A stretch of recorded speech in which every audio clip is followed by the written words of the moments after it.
Hello everyone. और मैं आज बताने जा रहा हूँ कि किसी भी केस को या जजमेंट को कैसे पढ़ा जाए।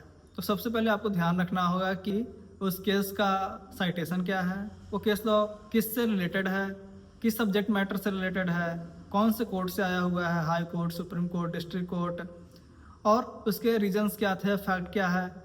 आइए हम आपके लिए एक वीडियो लाए हैं जिसके माध्यम से आप समझ सकते हैं कि किसी भी केस को कैसे अच्छे तरीके से पढ़ा जाए और समझा जाए। मतलब आम भाषा में। देखिए, ये अदालतों के वो फैसले हैं, न्यायिक निर्णय हैं, जो आगे आने वाले मिलते जुलते मामलों के लिए एक तरह से रास्ता दिखाते हैं, जिसे नज़ीर या प्रीसिडेंट कहते हैं। अच्छा, नज़ीर। पर इन फैसलों में कुछ खास शब्द होते हैं ना, जैसे वो रेशियो, क्या था? रेशो डिसीडेंडी। हाँ, रेशियो डिसीडेंडी, और एक और था ओबिटर। ओबिटर डिक्टा। हाँ, रेशो डिसीडेंडी वो कानूनी सिद्धांत है जिस पे फैसला टिका होता है, यही नज़ीर बनता है। और ओबिटर? ओबिटर डिक्टा जेंटठी वो बातें या टिप्पणियां हैं जो केस के फैसले के लिए सीधे तौर पर जरूरी नहीं थीं, मतलब वो एडिशनल बातें हैं। तो एक तरह से रेशो है काम की चीज और ओबिटर है साइड की बात। हाँ, मोटे तौर पर कह सकते हैं। और केस की पहचान के लिए साइटेशन होता है। साइटेशन, जैसे वो डोनोग वर्सेस स्टीवेंसन। बिल्कुल। डोनोग वर्सेस स्टीवेंसन 1932 AC 562, ये उसका पता है एक तरह से। अच्छा। और किसी भी केस को समझने के लिए ना उसकी बनावट, उसका स्ट्रक्चर समझना जरूरी है। स्ट्रक्चर मतलब उसमें क्या क्या हिस्से होते हैं? हाँ, देखिए, आमतौर पर शुरू में केस का नाम, साइटेशन, फिर कोर्ट का नाम, फैसले की तारीफ, फिर कौन पार्टीज हैं। सिविल केस है तो वादी बनाम प्रतिवादी, क्रिमिनल है तो राज्य बनाम अभियुक्त। ठीक है। उसके बाद आते हैं मामले के तथ्य, मतलब हुआ क्या था असल में। हाँ। फिर कानूनी मुद्दे, यानी वो सवाल जिनका जवाब कोर्ट को देना था। हाँ, ये जरूरी लगता है। बहुत जरूरी। फिर दोनों पक्षों की दलीलें आती हैं, और फिर कोर्ट का अंतिम निर्णय, मतलब जजमेंट। और जजमेंट के बाद? जजमेंट के बाद आता है सबसे महत्वपूर्ण हिस्सा, निर्णय का कारण, यानी वही रेशियो डिसीडेंडी। अच्छा, वो कारण जिसके आधार पर जजमेंट दिया गया है। बिल्कुल। और आखिर में हो सकती हैं वो अतिरिक्त टिप्पणियां, यानी ओबिटर डिक्टा। तो ये स्ट्रक्चर पता हो तो नेविगेट करना आसान हो जाता है। हाँ, आपको पता रहता है कि किस जानकारी के लिए कहाँ देखना है। और इसमें तथ्य, मुद्दे और रेशियो, ये तीन चीजें सबसे अहम हैं। और गाइड में ये भी था कि सिविल और क्रिमिनल केस पढ़ने में थोड़ा फर्क होता है। हाँ, थोड़ा सा।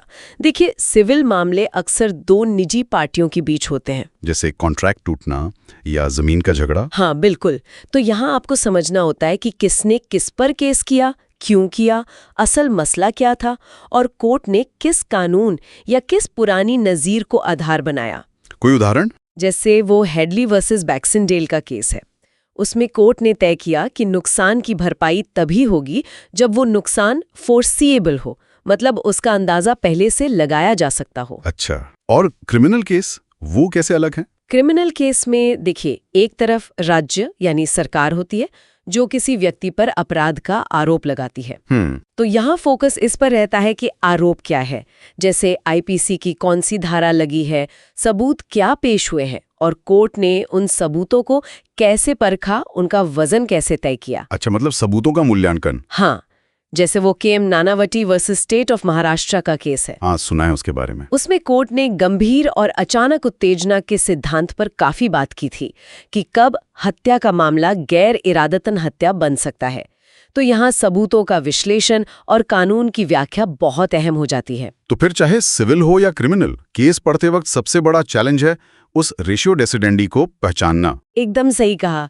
वही तो असली कानूनी सिद्धांत है जो आगे आने वाले केसेस के लिए, खासकर निचली अदालतों के लिए बाइंडिंग होता है, मतलब मानना जरूरी होता है। और ओवेटो डिक्टा?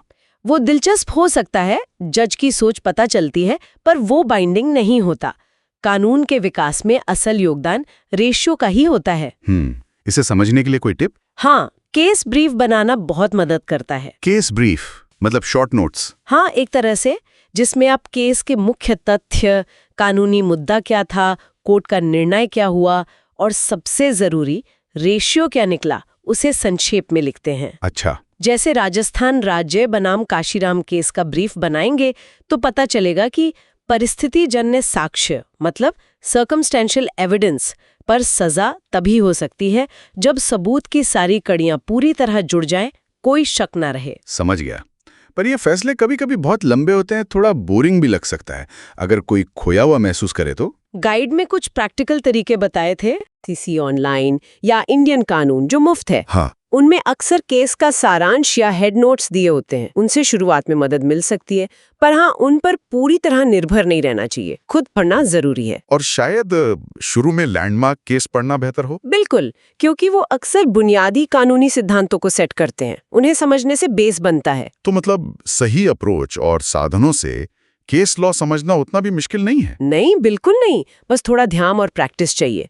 संक्षेप में कहें तो केस लॉ पढ़ना सिर्फ कहानी जानना नहीं है, बल्कि कानूनी सवाल क्या था और कोर्ट ने उस सवाल का जवाब किस तर्क के आधार पर दिया, यानी रेशियो क्या था, इसे समझना है। और एक जरूरी बात शायद ये भी है कि हमेशा चेक कर लें कि उस केस का फैसला बाद में बदला तो नहीं गया। बहुत जरूरी पॉइंट है ये। हमेशा ये देखना चाहिए कि कहीं उस फैसले को किसी बड़ी बेंच ने या सुप्रीम कोर्ट ने बाद में ओवर रूल या मॉडिफाई तो नहीं कर दिया, क्योंकि सुप्रीम कोर्ट का फैसला तो सभी निचली अदालतों पर लागू होता है। बिल्कुल। अच्छा, तो जाते जाते एक सवाल मन में आ रहा है। गाइड में असहमति वाले जजों की राय का जिक्र था, डिसेंटिंग ओपिनियंस का। हाँ, होता है अक्सर। तो ये जो अलग राय होती है, जो बहुमत से सहमत नहीं होती, क्या ये सोचना दिलचस्प नहीं कि ये आज की असहमति कल को कानून की बहस को कैसे बदल सकती है, या शायद भविष्य में किसी स्थापित नजीर को चुनौती देने का आधार बन जाए? बिल्कुल, ये बहुत दिलचस्प नुक्ता है। डिसेंटिंग ओपिनियंस अक्सर भविष्य के कानून का बीज हो सकती हैं। उन पर भी ध्यान देना चाहिए। ये आगे सोचने और खोजने का विषय है।